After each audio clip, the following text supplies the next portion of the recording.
নমস্কার বন্ধুরা, কম্পিটিটিভের দুনিয়ায় আপনার প্রত্যেকে স্বাগত এবং আপনার সাথে আছি আমি পরণদীপ। আর আমরা ডেইলি কারেন্ট অ্যাফেয়ার্স অ্যানালিসিস করি। আজ 16ই জুলাই 2021 ইম্পর্টেন্ট কিছু কারেন্ট অ্যাফেয়ার্স নিয়ে চলে এসেছি দ্য হিন্দু থেকে। তো চলুন ভিডিওটা শুরু করা যাক। তার পূর্বে এগিয়ে চলো, এই টেলিগ্রাম চ্যানেলটিকে সাবস্ক্রাইব করতে ভুলবেন না। এই চ্যানেলে আমার প্রতিটি লেকচারের আপডেট সহ ইম্পর্টেন্ট লেকচারের পিডিএফ পাবেন। আর এই ডেসক্রিপশন বক্সে আমার এবং আমার চ্যানেল সম্পর্কে লেখা রয়েছে।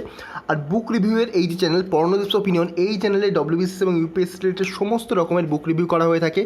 এখানে অলরেডি আমি 10টা মতো বইয়ের রিভিউ করে দিয়েছি এবং প্রতি সপ্তাহে একটি করে আমি রিভিউ পাবলিশ করছি। তো লিঙ্ক ডেসক্রিপশন বক্সে দেওয়া রয়েছে, ওখান থেকে গিয়ে চ্যানেলটিকে সাবস্ক্রাইব করে পাশে থাকা বেল আইকনটি প্রেস করে দিন। এই বুক রিভিউগুলো দেখার মাধ্যমে আপনি কিন্তু বুঝতে পারবেন কোন বই আপনার পক্ষে সুইটেবল। চলুন দেখা যাক। তো আজকের যে প্রথম কারেন্ট অ্যাফেয়ার্স সেটা বলছে হোয়াট ইজ কেমোট্যাক্সিস। এটা এসএসসি থেকে শুরু করে ইউপিএসসি প্রতিটি এক্সামের ক্ষেত্রে very very important science and টেকনোলজির পার্সপেক্টিভ থেকে। তো কেমোট্যাক্সিস কিন্তু একটা মাইক্রোবায়োলজি, যেটা রেফার করে migration of cells towards attractor chemical or away from reference. তো জটিল ভাষা, আমি একটু সহজ করে বলি। ধরুন কোনো একটা কেমিক্যাল আছে, যে কেমিক্যাল বা সেই কেমিক্যালের কোনো রকম স্মেল রয়েছে বা কোনো কেমিক্যালের কোনো একটা অ্যাট্রাক্টিং কোনো একটা ইনগ্রিডিয়েন্টস রয়েছে। যেমন ধরুন আপনি আপনার বাড়িতে যখন চিকেন হয়, আপনি সেই চিকেনের গন্ধ শুকেই চলে যান রান্নাঘরে। তো এমনই কিন্তু ছোটো ছোটো মাইক্রো অর্গানিজম যেগুলো, সেগুলো তাদের খাবারকে সন্ধান করে এই যে বিভিন্ন রকম কেমিক্যাল, অ্যাট্রাকটিভ কেমিক্যালের উপস্থিতির দ্বারা। সেটা ঘ্রাণের মাধ্যমে হতে পারে, অ্যাকচুয়ালি ওদের তো এরকম ঘ্রাণ নেই, কিন্তু কেমিক্যালের উপস্থিতি এটাকেই কিন্তু ইন্ডিকেট করে যে কোনো মাইক্রো অর্গানিজম সেটা তার খাবারের কাছে যাবে, অথবা কোনো মাইক্রো অর্গানিজম কোনো বিষাক্ত পদার্থ, সেই মাইক্রো অর্গানিজমকে মারার জন্য যে বিষাক্ত পদার্থ মানুষ ইউজ করে, সেই টাইপের বিষাক্ত পদার্থ থেকে দূরে সরে যাওয়ার জন্য। তো এখানে বলছে দেখুন ব্যাকটেরিয়া, যেমন ধরুন এক্সাম্পল দেওয়া হয়েছে ব্যাকটেরিয়া যেমন তার খাবার সিঙ্গেল সেল আর মাল্টি সেলুলার ব্যাকটেরিয়া, তারা তাদের খাবারকে খুঁজে নেওয়ার জন্য এই যে কেমিক্যাল অ্যাট্রাক্ট্যান্ট ইউজ করে। তেমনই আবার কোনো ব্যাকটেরিয়া মারার জন্য যখন সাধারণত ফিনাইল আমরা ইউজ করি, সেই ফিনাইল থেকে বাঁচতে গিয়েও কিন্তু সেই ব্যাকটেরিয়া এই যে তাদের অ্যাট্রাক্ট্যান্টকে ইউজ করে, এই কেমিক্যাল। তো এটাকেই কিন্তু বলা হচ্ছে কেমোট্যাক্সিস। তো কেমোট্যাক্সিস কি, সাধারণত এটা একটা মাইক্রোবায়োলজিতে রেফার করা হয়ে থাকে, যেখানে কোনো একটি ব্যাকটেরিয়া, ভাইরাস বা এই টাইপের কোনো রকম মাইক্রো অর্গানিজমকে রেফার করা হচ্ছে।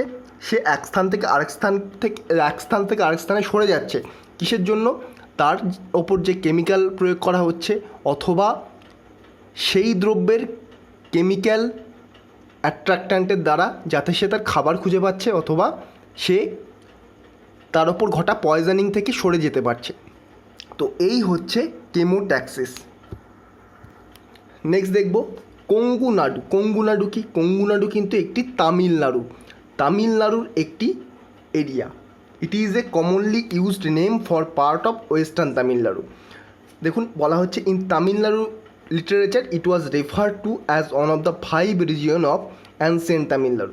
তো অ্যাকচুয়ালি এটা ইউপিএসসি প্রিলিমসের জন্য ইম্পর্টেন্ট, কিন্তু ডব্লিউবিসিএস মেন্সের জন্য ইম্পর্টেন্ট, অন্য পরীক্ষার জন্য কম ইম্পর্টেন্ট। শুধুমাত্র অন্যান্য পরীক্ষায় কী কোশ্চেন আসতে পারে, যে কঙ্গুনাডু রিসেন্টলি নিউজে ছিল, এটা কোন রাজ্যে অবস্থিত? তো নাড়ু যোগ করে দিন, তামিলনাড়ু কিন্তু অ্যান্সার বেরিয়ে যাচ্ছে। তো এই দেখুন ম্যাপের মাধ্যমে দেখুন, এই যে নীলগিরি রয়েছে তামিলনাড়ুর, এই যে টোটাল ম্যাপটা নীলগিরি এখানে রয়েছে, এরোড এখানে রয়েছে, তারপরে এখানে দেখুন কারুই রয়েছে, সালেম রয়েছে।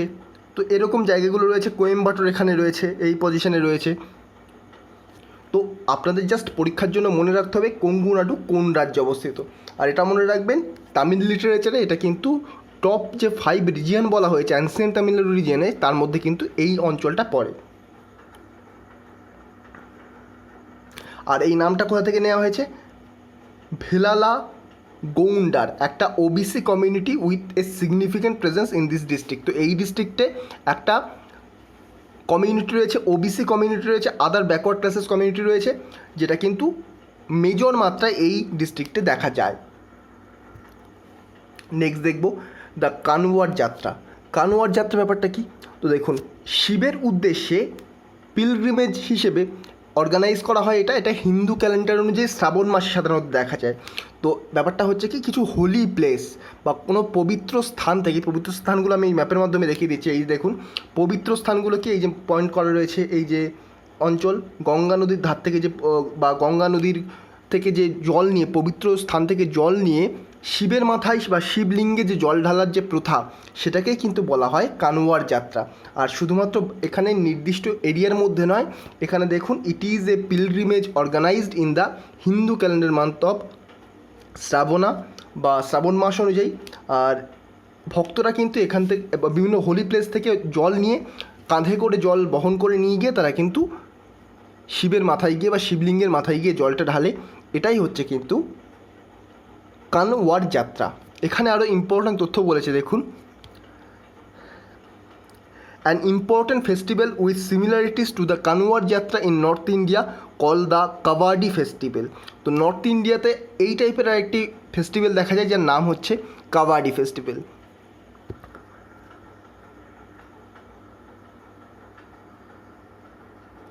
আর তামিলনাড়ুতে কিন্তু লর্ড মুরুগা, এখানে লর্ড মুরুগাকে পূজা করা হয়।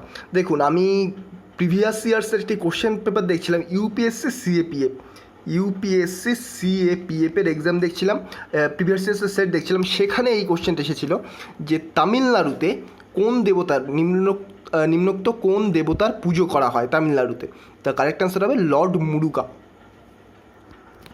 নেক্সট দেখবো নেক্সট কারেন্ট অ্যাফেয়ার্স। আমি একটু স্লো করছি আজকে এবং ডিটেলসে আজকে যেতে পারছি না। আমি কতদিনই বলছিলাম দুদিন আমি কারেন্ট অ্যাফেয়ার্স আনতে পারিনি, আমার গলার অবস্থা খুব খারাপ। তো দেখুন নিউ ইউরোপিয়ান ক্লাইমেট ল। তো ব্যাপারটা কি, রিসেন্টলি ইউরোপিয়ান ইউনিয়ন কিন্তু আনভেল করেছে কিছু ইম্পর্টেন্ট অ্যাম্বিশিয়াস প্রপোজাল, যেটাকে বলা হচ্ছে ফিট ফর 55। এটা ডব্লিউবিসিএস মেন্সের জন্য ইম্পর্টেন্ট, ইউপিএসসি প্রিলিমসের জন্য ইম্পর্টেন্ট। তো ডব্লিউবিসিএস মেন্সে জাস্ট ডিরেক্টলি কোশ্চেন আসতে পারে ফিট ফর 55 কিসের সাথে যুক্ত, তো নিউ ইউরোপিয়ান ক্লাইমেট ল এর সাথে যুক্ত। এটা মেজার করছে দেখুন, this measures are a European Unions roadmap to achieve its target to reduce emission by 55% by 2030। তো কার্বন এমিশনকে কমানোর জন্য রিসেন্টলি যে ক্লাইমেট চেঞ্জ হচ্ছে, এত পরিমাণে চ্যালেঞ্জেস দেখা যাচ্ছে ক্লাইমেট চেঞ্জকে আটকানোর জন্য, তো এইটাকে কন্ট্রোল করার জন্য কিন্তু ইউরোপিয়ান ইউনিয়ন কার্বন এমিশনকে কমানোর চেষ্টা করছে 55% 2030 সালের মধ্যে। তো 1990 সালের যে লেভেল, তার বেসিসে কিন্তু 2030 সালের মধ্যে 55% কমানোর চেষ্টা করছে এই ইউরোপিয়ান ক্লাইমেট ল এনফোর্স করার মাধ্যমে। তো এখানে বলছে দেখুন, why has climate change now BCom A global challenge. তো বর্তমানে ক্লাইমেট চেঞ্জ কেন একটি গ্লোবাল চ্যালেঞ্জ, তার বিভিন্ন রকম কারণ এখানে বলা হচ্ছে দেখুন।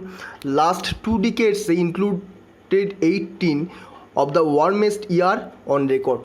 তো দেখুন ওয়ার্মেস্ট ইয়ার হিসেবে কিন্তু রিসেন্টলি যে ইয়ারগুলো আসছে তার মধ্যে প্রত্যেকটাই কিন্তু স্থান পেয়ে যাচ্ছে।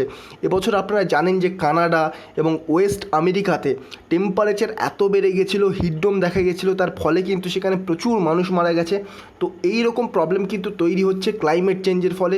এছাড়াও বিভিন্ন রকম ন্যাচারাল ক্যালামিটিও দেখা যাচ্ছে। তো এগুলো কিন্তু সমস্তই হচ্ছে ক্লাইমেট চেঞ্জের ফলে। প্রতি বছর দেখা যাচ্ছে এত পরিমাণে সাইক্লোন আসছে, আমাদের ভারতেই আসছে সাইক্লোন আসছে, খরা দেখা যাচ্ছে, বন্যা দেখা যাচ্ছে, বন জঙ্গলে আগুন লেগে যাচ্ছে। এগুলো কিন্তু এই যে ক্লাইমেট চেঞ্জের কারণে।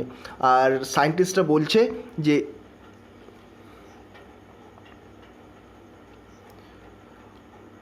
2% কিন্তু above pre industrial level by 2060। তো 2060 সালের মধ্যে কিন্তু 2 ডিগ্রি অ্যাভবে চলে যাচ্ছে।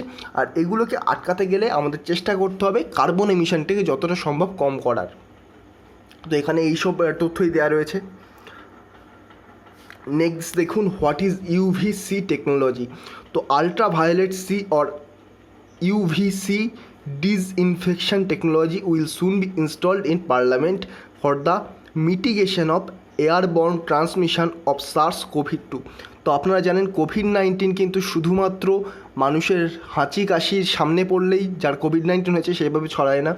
কোনো ব্যক্তি যদি রাস্তা দিয়ে যায় এবং তার যদি কোভিড হয়ে থাকে, আপনি যদি বিনা মাস্কে যান তবুও কিন্তু আপনার একটা চান্স থাকে যে কোভিড ছড়ানোর। তো এই জন্যই কিন্তু আলট্রাভায়োলেট সি বা ইউভিসি ডিসইনফেকশন টেকনোলজি ইউজ করা হবে পার্লামেন্টে। শুধুমাত্র পার্লামেন্টে নয়, পরবর্তীকালে এটা বিভিন্ন রকম যে হসপিটাল রয়েছে, বিভিন্ন রকম যে অডিটোরিয়াম রয়েছে, এডুকেশনাল যে ল্যাবরেটরি রয়েছে বা কোনো এডুকেশনাল ইনস্টিটিউশন রয়েছে, প্রত্যেকটা জায়গায় কিন্তু এটাকে ইউজ করা হবে। তো ইউভিসি এটা এমন একটা টেকনোলজি যার মাধ্যমে এটা কিন্তু সম্পূর্ণ কোভিড-19কে নির্মূল করে দেবে যে কোনো নন লিভিং অবজেক্ট থেকে। তো এখানে UVC air duct disinfection system সম্পর্কে বলা হয়েছে। এটা তৈরি করা হয়েছে সিএসআইও। এটা এসএস থেকে শুরু করে ইউপিএসসি প্রত্যেকটা এক্সামের জন্যই ইম্পর্টেন্ট। আর এই সিস্টেম ডিজাইন করা হয়েছে to fit into any existing air ducts. তো যে কোনো এক্সিস্টিং এয়ার ডাক্টস থেকে রক্ষা করার জন্য বা ডিসইনফেক্ট করার জন্যই কিন্তু এটা তৈরি করা হয়েছে। তো এটা দেখুন, এখানে বলা হয়েছে auditorium, malls, educational institution, AC buses, railway, প্রত্যেকটা জায়গায় কিন্তু এটাকে ইউজ করা হবে। দেখুন, what is UV radiation? UV radiation is the portion of the electromagnetic, এটা একটা ইলেকট্রোম্যাগনেটিক স্পেকট্রাম। আমি ডিটেলসে যাবো না, ডিটেলসে যেতে গেলে আমার ক্লাস 12-এর ফিজিক্স অ্যানালাইসিস করতে হবে, আর যারা সায়েন্সের স্টুডেন্ট না তাদের কিন্তু মাথায় এখানে ঢুকবে না। তো সেহেতু আমি জাস্ট পরীক্ষার পার্সপেক্ট থেকেই বলে দিচ্ছি, ইউভি রেডিয়েশন এই পোর্শনটা কিন্তু এটা একটা ইলেকট্রোম্যাগনেটিক স্পেকট্রাম যেটা এক্স রে এবং ভিজিবল লাইটের মধ্যে বিলং করে। এখানে দেখুন, আমি নেক্সট পেজে দেখাচ্ছি এই ফটোটা ডিটেলসে, আমি নেক্সট পেজে দেখিয়ে দিচ্ছি।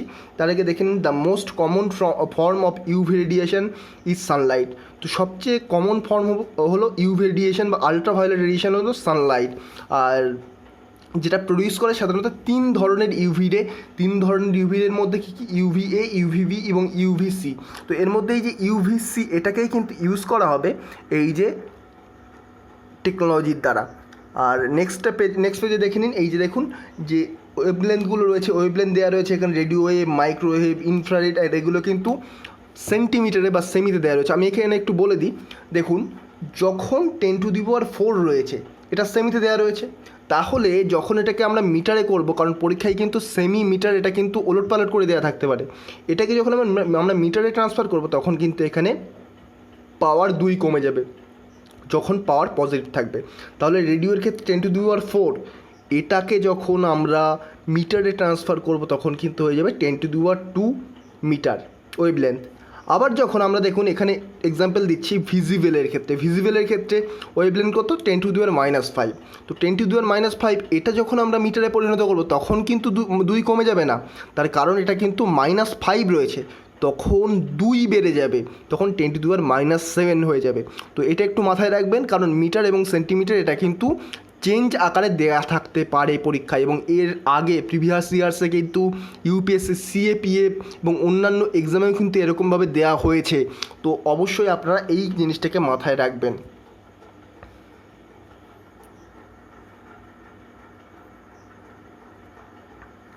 তো এখানে কি ফ্যাক্টস বলে দেওয়া রয়েছে, UVA rays have the longest wavelength. UVA এই যে রে, এটার কিন্তু সবচেয়ে বেশি ওয়েভলেন্থ থাকে, এবং ইউভিবি এবং ইউভিসি রে এটার কিন্তু সবচেয়ে ছোটো ওয়েভলেন্থ থাকে। তো এটা একটু মনে রাখবেন। আর তাছাড়া মোটামুটি এই নিউজটা দেখে নিন, এটা কারেন্ট অ্যাফেয়ার্সের পাশ থেকে ইম্পর্ট্যান্ট। আর যদি হায়ার লেভেলের কোশ্চেন না আসে সায়েন্স থেকে তাহলে কিন্তু এই টাইপের কোশ্চেন আসবে না, তবে ইউভি রেডিয়েশন পড়ে রাখবেন, ডব্লিউবিসিএস মেন্সে কাজে লাগবে। দেখুন, is it safe for human? তো এই যে ইউভিসি রে এটা হিউম্যানের পক্ষে সেফ কিনা এটাই জিজ্ঞাসা করা হচ্ছে। তো অ্যাকচুয়ালি কারেক্ট আনসার হবে হিউম্যানের পক্ষে এটা সেফ নয়। এটা কিন্তু বিভিন্ন রকম স্কিন এবং আই কন্ট্যাক্টে আসার ফলে এটা কিন্তু স্কিন এবং আইয়ের ক্ষতি করতে পারে। তার কারণ দেখুন, এটা নন লিভিং অবজেক্ট থেকে এটা ডিসইনফেক্ট করে দেবে যে কোনো মাইক্রো অর্গানিজমকে, কিন্তু এটা লিভিং অবজেক্টের তো ক্ষতি করছে। আপনি ভাইরাস বলুন, যে কোনো মাইক্রো অর্গানিজম বলুন, সেগুলো তো অবশ্যই লিভিং অবজেক্ট, তো সেহেতু কিন্তু মানুষেরও কিন্তু ক্ষতি করবে। তো এটা কিন্তু পুরোপুরি সেফ নয়। নেক্সট দেখুন, হোয়াট ইজ আর্টিকেল 340? আর্টিকেল 340-তে কী বলা হচ্ছে, এটা বলছে condition for the appointment of a commission to investigate the condition of the backward classes, other backward classes. তো OBC category, other backward classes, এই ওবিসি ক্যাটাগরির সম্পর্কিত কোনো রকম ইনভেস্টিগেট করার জন্য, কোনো রকম ইস্যুকে ইনভেস্টিগেট করার জন্য কমিশন গঠন করার কথা কিন্তু বলা হয়েছে এই আর্টিকেল 340-তে। এখানে বলা হচ্ছে president may by order appoint a commission. তো প্রেসিডেন্ট কিন্তু এখানে এই কমিশন গঠন করতে পারেন। এখানে কনস্টিটিউশনাল বেসিসটা বলা রয়েছে, দেখুন আর্টিকেল 14 এখানে বলছে, গ্যারান্টি দিচ্ছে যে ইকুয়ালিটি বিফোর ল। তো দেখুন ইকুয়ালিটি বিফোর ল এবং ইকুয়াল প্রোটেকশন ল, এই দুটোর মধ্যে আমি পার্থক্য আমি আমার লেশমিঙ্গার সিরিজে বলে দিয়েছি, তবু আমি ছোট্ট করে বলে দিচ্ছি। দেখুন ইকুয়ালিটি বিফোর ল হচ্ছে একজন 2 বছরের বাচ্চা, একজন 10 বছরের বাচ্চা, আর একজন 20 বছরের একজন প্রাপ্তবয়স্ক বলতে পারেন, এদের মধ্যে কম্পিটিশান হচ্ছে। এবং কম্পিটিশান হচ্ছে একটা সিম্পল ম্যাথামেটিক্স করতে দেওয়া হয়েছে। আচ্ছা আমি একটু 2 বছরের বাচ্চা বড্ড কম হয়ে গেল, 6 বছরের বাচ্চা, সিম্পল ম্যাথামেটিক্স করতে দেওয়া হয়েছে যে লগারিদমের অঙ্ক করতে দেওয়া হয়েছে। 6 বছরের বাচ্চাকেও লগারিদমের অঙ্ক করতে দেওয়া হয়েছে, 10 বছরের বাচ্চাকেও লগারিদমের অঙ্ক করতে দেওয়া হয়েছে, 20 বছরের যে প্রাপ্তবয়স্ক তাকেও কিন্তু লগারিদমের অঙ্ক করতে দেওয়া হয়েছে। এবার দেখুন সবার ক্ষেত্রে যখন সমান একই জিনিস অঙ্ক করতে দেওয়া হলো, একই অঙ্ক করতে দেওয়া হলো, এটাকে আমরা বলবো ইকুয়ালিটি বিফোর ল। অর্থাৎ লয়ের আগে সব কিছুই ইকুয়াল, অর্থাৎ তাদের বয়সটা ম্যাটার করে না, সে কতটা জানে সেটা ম্যাটার করে না, শুধুমাত্র ম্যাটার করে তাদের ক্ষেত্রে সব কিছু সমান আছে কি না। তো অবশ্যই এখানে তো দেখুন লগারিদমের অঙ্ক 20 বছরের বাচ্চা পারবে, 20 বছরের বাচ্চা নাই সে প্রাপ্তবয়স্ক সে পারবে, কিন্তু বাকি তো 2জন পারছে না। তো তার কারণ কি, তারা এখনও শেখেনি। তো এই ব্যাপারটাকে বলা হচ্ছে ইকুয়ালিটি বিফোর ল। আর ইকুয়াল প্রোটেকশন ল হচ্ছে দেখুন এই 6 বছর আর 10 বছরকে এম্পাওয়ার করা হচ্ছে। তার মানে কি, দুটোভাবে করা যেতে পারে। 6 বছর এবং 10 বছরের এই যে বাচ্চারা, এদেরকে লগারিদমের অঙ্ক ভালোভাবে শেখানো হচ্ছে, অথবা 6 বছরের বাচ্চাকে দেয়া হলো যোগের অঙ্ক, 10 বছরের বাচ্চাকে দেয়া হলো গুণের অঙ্ক, আর 20 বছরের যে প্রাপ্তবয়স্ক তাকে দেয়া হলো লগারিদমের অঙ্ক। তো তাহলে মোটামুটি বয়স অনুযায়ী আর এই যে অঙ্ক অনুযায়ী সবার অ্যাডজাস্টমেন্ট ঠিকঠাক হয়ে যাচ্ছে। আর এটাকে আমরা বলবো ইকুয়াল প্রোটেকশন অফ ল। আর একটু ক্লিয়ার করে দেওয়ার জন্য আমি বলছি, একটা মিম হয়তো আপনারা দেখে থাকবেন যে এরকম বক্সের ওপর বাচ্চারা দাঁড়িয়ে রয়েছে, এরকমভাবে দাঁড়িয়ে রয়েছে, খেলা দেখছে। একজন দাঁড়িয়ে রয়েছে মেঝেতে, নিচে দাঁড়িয়ে রয়েছে, একজন আরও নিচে দাঁড়িয়ে রয়েছে, এরকম ছোট সে বাচ্চা দাঁড়িয়ে রয়েছে, দেখতে পাচ্ছে না। কিন্তু আচ্ছা একটু ভুল দিলাম ছবিটা,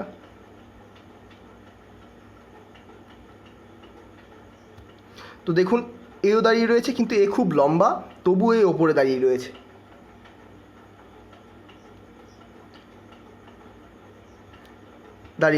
সবাই 3জনে দাঁড়িয়ে রয়েছে। তো এই ব্যাপারটা হচ্ছে খেলা, কিন্তু এদের মধ্যে 2জন খেলা দেখতে পাচ্ছে, একজন পাচ্ছে না। এটাকে বলা হচ্ছে ইকুয়ালিটি বিফোর ল। কিন্তু যখনই এই ব্লকটা এই ব্লকের ওপরে দেওয়া হচ্ছে, এই বাচ্চাটাও খেলা দেখতে পাচ্ছে এবং এ নিচে দাঁড়িয়ে যাচ্ছে, এ যখন নিচে দাঁড়িয়ে যাচ্ছে, এই লম্বা যে খেলা দেখছে, এই নিয়ে যখন নিচে দাঁড়িয়ে যাচ্ছে তবুও কিন্তু এই খেলাটা দেখতে পাচ্ছে। তো এটাকে বলা হবে ইকুয়াল প্রোটেকশন অফ ল। আশা করি মিনিমাম আপনাদের একটা ধারণা দিতে পেরেছি ইকুয়ালিটি বিফোর ল এবং ইকুয়াল প্রোটেকশন অফ ল এর মধ্যে। আর এখানে আর্টিকেল 16(4) এখানে বলা হচ্ছে যে স্টেট কিন্তু বিভিন্ন রকম প্রভিশন বা ল তৈরি করতে পারে রিজার্ভেশন রিলেটেড। এই যে ইকুয়াল প্রোটেকশন অফ ল, এটাই কিন্তু রিজার্ভেশনের মূল উদ্দেশ্য। ব্যাকওয়ার্ড ক্লাসেসকে সামনে আনা, সমাজের কিন্তু আপলিফমেন্ট করা, এটাই কিন্তু মূল উদ্দেশ্য রিজার্ভেশনের। তো আর্টিকেল 16(4) অ্যাকচুয়ালি আর্টিকেল 16-এ বলা হচ্ছে সরকারি চাকরির ক্ষেত্রে সবার সমান অধিকার। সেই জন্যে আর্টিকেল 16(4)-এ প্রভিশন দেওয়া রয়েছে যে রিজার্ভেশনের ক্ষেত্রে এবং বিভিন্ন রকম সরকারি চাকরির অ্যাপয়েন্টমেন্টের ক্ষেত্রে backward classes, SC, schedule caste, schedule tribe, এদেরকে এক্সট্রা সুবিধা দেওয়া হবে।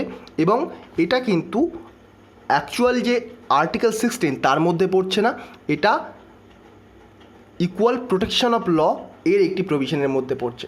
তো এই হচ্ছে কনস্টিটিউশনাল বেসিস। আর এই ছিল আজকে আমাদের কারেন্ট অ্যাফেয়ার্স। যদি ভিডিওটা ভালো লেগে থাকে, ডেইলি এই ধরনের ভিডিও পেতে চান, আমার চ্যানেলটিকে সাবস্ক্রাইব করে পাশে থাকা বেল আইকনটি প্রেস করতে ভুলবেন না। তো চলুন আজকে এই পর্যন্তই, নেক্সট ভিডিওতে আপনাদের সাথে আবার দেখা হবে। Thank you.